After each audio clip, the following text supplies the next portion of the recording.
안녕하세요. 부자된 매직TV 시청자 여러분. 오늘도 이렇게 소중한 시간을 내오시고 제 영상을 시청해 주셔서 감사합니다.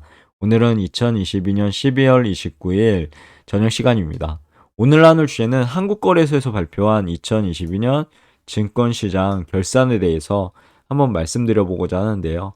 2022년 국내 증시에 대해서 보시면 글로벌 인플레이션 급등, 그리고 경기 침체 우려로 하락세를 지속하였고요. 9월 연저점 2155포인트를 경신한 후 2236포인트로 오늘 마감했습니다. 지수, 시가총액, 거래대금을 보시면요. 우선 지수는 코스피 같은 경우는 2989포인트가 1월 4일 날 최고였죠. 그리고 최저는 2155포인트로 9월 30일 날 최저점을 찍었고, 오늘 이제 마지막 날에 2236포인트로 이렇게 마감을 했습니다. 코스닥 같은 경우는요. 1월 3일 날 1037포인트로 최고점을 찍었고 최저점은 10월 13일 날 나왔습니다. 651포인트. 그리고 오늘 마지막은 679포인트로 마무리를 했네요. 시가총액 한번 보겠습니다. 코스피는 2021년에 2203조 원에서 2022년 1767조 원으로 마이너스 436조 원이 감소를 했고 마이너스 19.8%가 감소했죠. 코스닥을 보시면 2021년 446조 원에서 2022년 316조 원으로 마이너스 131조 원이 감소했고 마이너스 29.3%가 하락을 했네요. 감소를 한 거죠. 그리고 거래대금 같은 경우 일평균인데 코스피는 2021년도에 15.4조 원이었고 2022년도에는 9조 원이었습니다. 마이너스 6.4조 원 감소, 마이너스 41.6%가 감소했습니다. 코스닥 보시면요. 2021년에 11.9조 원에서 2022년에는요. 6.9조 원으로 마이너스 5조 원이 감소를 했고 마이너스 41.8%가 감소했다고 합니다. 우선 유가증권 시장 코스피 시장을 한번 보겠습니다. 코스피 지수죠. 전년말 대비 24.9% 하락한 2236포인트로 마감했고요. 4년 만에 하락을 했다고 하네요. 여기 보시면 2019년, 2020년, 2021년, 2022년이 있는데 2021년까지는 보시는 것 같이 상승을 했죠. 이렇게 2197포인트, 2873포인트, 2977포인트로 상승을 계속했는데 올해는 이제 하락 마감을 한 거죠. 코스피는 스태그플레이션 우려와 연준의 긴축 가속화로 하락세를 지속하며 연저점인 2155포인트, 9월 30일 날 기록한 포인트죠. 외국인 매수세 유입으로 2483포인트, 11월 11일 이제 반등을 했으나 연말 증시 변동성이 확대되어 2236포인트로 마감을 하게 되었습니다. 주요국 비교 보시면요. 2022년 코스피 등락률은 27개 국가 중 25위를 기록했다고 합니다. 그리고 4분기 상승률은 외국인 자금 유입 영향으로 15위를 기록했다고 하고요. 특히 코로나 이후 급격한 상승세를 보인 아시아 국가를 중심으로요. 2021년 하반기부터 상대적으로 낙폭이 확대됐다고 합니다. 업종 한번 보실게요. 통화 긴축 가속화 등에 따른 금리 급등과 경기 침체 우려로요. 대부분 업종이 부진한 가운데 기술주 및 경기 순환주 중심의 낙폭이 확대됐다고 합니다. 반면 금리와 원자재 값이 상승했죠. 이 상승 등으로 보험업, 비금속 등은 상승했다고 합니다. 시가총액 한번 보겠습니다. 2022년 말 1767조 원으로 전년 말 대비 436조 원이 감소했죠. 마이너스 19.8%. 글로벌 경기 침체 우려, 그리고 신규 상장 위축 등으로 전체 시가총액이 감소했다고 하고요. 서비스업, 금융업 등 경기 민감 업종 중심으로 낙폭이 확대됐습니다. 결의 규모를 한번 보겠습니다. 일평균 거래대금은 전년비 41.6%가 감소했죠. 그리고 거래량도 42.7%나 감소를 했습니다. 글로벌 시장의 유동성 축소, IPO 감소 등 영향으로요. 개인의 거래 비중이 줄어들면서 거래대금 및 거래량이 감소했다고 합니다. 아래는 이제 거래대금 거래량이 있는데요.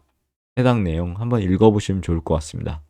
투자자별 개인은요, 3년 연속 매수세를 지속하였으나 외국인과 기관은 각각 6조 원, 11조 원을 매도하며 3년 연속 순매도라고 하고요. 외국인의 시가총액 보유 비중은 코스피 기준 33.5%에서 31.4%로 감소했다고 합니다. 신규 상장 한번 보겠습니다. 신규 상장 기업 수 및 공모 금액은 전년 대비 감소를 했죠. 신규 상장 기업 수는 9개사로요. 사상 최대를 기록한 2021년 대비 크게 감소했고요. 공모 규모는 대형 IPO 역대 2위인 13.5조 원을 기록했다고 합니다. 참고로 LG 에너지 솔루션이 있는데 2022년 1월 27일 날 상장을 했죠. 12.7조 원입니다. 이 부분도 머릿속에 넣어두시고요.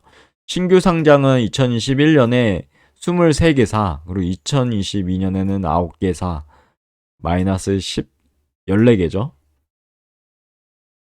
공모 금액은 2011년 17.2조 원에서 2022년 13.5조 원으로 마이너스 3.7조 원이 감소했습니다. 마이너스 21.5%를 기록했죠. 이어서 코스닥 시장을 한번 보겠습니다. 코스닥 시장 한번 보시면 전년 말 대비 34.3% 하락한 679.29 포인트로 마감해서요. 3년 만에 역시 하락했다고 합니다. 보시면 2019년엔 669.83포인트, 그 다음에 2020년엔 968.42포인트, 그리고 2021년엔 드디어 이제 1000을 넘어가죠. 1033.98포인트. 근데 2022년에는 여러 악재로 679.29포인트, 마이너스 34.3%나 감소하게 됩니다. 인플레이션 및 주요국의 기준금리 인상 등으로 증시가 하락을 했고요. 연저점, 이후 연준의 금리 인상 속도 조절 기대감에 소폭 반등을 했다고 하네요. 업종 보시면요. 대다수 업종이 약세였습니다. 36개 업종이죠. 가운데 성장주, 메타버스나 NFT 등 성장주 관련 업종이 더 큰 하락이었고요. 큰 폭으로 하락을 했죠. 디지털 콘텐츠, 소프트웨어, 인터넷 등등 엄청난 하락을 했습니다. 그리고 운송 업종만 유일하게 상승을 했다고 합니다. 36.6%나 상승을 했네요. 시가총액 보시면요. 2022년 말 315조 원으로 전년 말 대비 131조 원이 감소했다고 합니다. 마이너스 29.3%죠. 기준금리 인상, 경기 침체 우려 영향으로 성장주 비중이 높은 대형주 중심으로 외국인의 매물 출회가 확대되며 시가총액이 감소했다고 합니다. 이어서 거래 규모 한번 보시면요. 일평균 거래대금은 전년비 41.8%가 감소했고요. 거래량은 41.1%가 감소했다고 합니다. 아래는 이제 거래대금 거래량이니까요. 참고해 보시면 좋을 것 같고요. 투자자별로 한번 보시면 개인은 순매수세를 유지하는 반면에요. 외국인과 기관은 순매도를 했다고 합니다.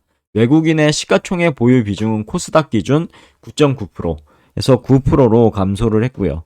아래는 이제 외국인, 기관, 개인에 대한 추이니까요. 참고해 보시면 좋을 것 같고, 신규 상장 보시면 신규 상장 기업 129사, 129사는 증가, 공모 금액은 3조 원으로 이제 감소를 한 거죠. 공모 금액 3조 원. 그리고 스펙 상장이 크게 증가했습니다. 그쵸? 올해는 스펙 상장이 늘어났죠. 신규 상장 기업 수는 2021년 대비 12.2%가 증가했고요. 아래는 이제 신규 상장 공모 금액에 대한 부분이니까요. 참고해 보시면 좋을 것 같고, 여기까지가 제가 오늘 말씀드릴 내용에 대한 부분이었고요. 2022년 이제 진짜 얼마 남지 않았습니다. 오늘 지나면 이제 금요일, 토요일 지나면 드디어 1월 1일, 2023년 1월 1일이 해가 밝아오는데요. 오늘 이렇게 2022년 증권시장 결산을 한번 쭉 보면서요. 지난 1년을 제 나름대로 복기를 해봤는데 참 다사다난했고요. 그리고 여러 증시는 실제적으로 보면 코로나 이후로 급상승했던 증시가 조정을 갖고 올해 내내 정말 마지막 날까지 이렇게 떨어질 줄은 몰랐어요. 엄청난 지금 하락장을 웃음이 나네요. 엄청난 하락장을 기록을 했는데 역대급이었습니다, 진짜. 내년도는 좀 더 좋아지지 않을까 생각되어지는데요. 그래도 오늘 간단하게 2023년 관련해서 전망을 봤는데 2023년이 검은 토끼의 해거든요. 보니까 레빗이란 영어로 스펠링 하나하나를 따서 기사 중에 내년 이제 전망을 올린 게 있었는데요. 경기 침체라든가 참 내년이 어떻게 보면 안 좋다라는 그런 시점으로 바라보고 있는 것 같습니다. 전문가들은요. 그래도 바닥이 있으면 언젠가 바닥을 찍고 오르는 순간이 올 테니까요. 내년 힘들더라도 더욱 시장에서 떠나지 마시고요. 시장에 꼭 붙어 있어야 됩니다. 그래 이제 나중에 큰 상승장이 올 때 그 하락장에서 조금씩 매수했던 부분이 큰 수익으로 돌아올 수 있거든요. 그러니까 너무나 자신이 공부해서 투자한 종목이라면 그리고 뭐 재무제표 상이나 여러모로 펀더멘탈이나 그게 무너지지 않았다고 하면 시장에 꼭 붙어 있어야 됩니다. 언제 급반등 그리고 대세 상승장이 나올지 모르기 때문에요. 시장에 꼭 붙어 있는 길이 우리가 살 길인 것 같습니다. 오늘 영상은 여기까지고요. 내일도 더 좋은 컨텐츠 그리고 유익한 컨텐츠 가지고 여러분들 찾아뵐 수 있도록 노력해 보도록 할게요. 이상입니다. 감사합니다. 좋은 하루 되세요.